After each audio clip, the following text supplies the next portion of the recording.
Narito ang chikang hindi nyo dapat palampasin.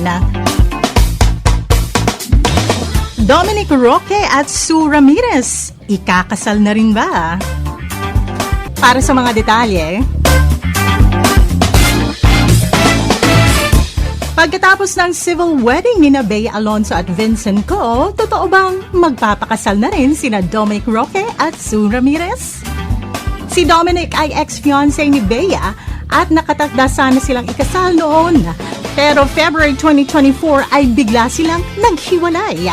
Matapos kumpirmahan ng aktres na si Bea ang pagpapakasal nito sa bilyonaryong negosyante na si Vincent Co, may kumalat na chika na inaayos na umano ni Dom at Sue ang kanilang wedding preparations. Ito ay matapos maglabasan sa social media ang mga litrato ng dalawa kasama ang wedding at event suppliers sa isang table.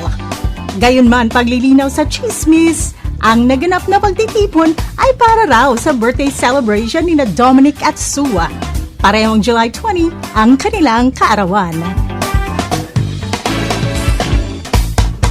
At yan na lang muna ating chika ngayon. Ako si Apple Dale sa 105.9 Wild FM. Hala, pag wild!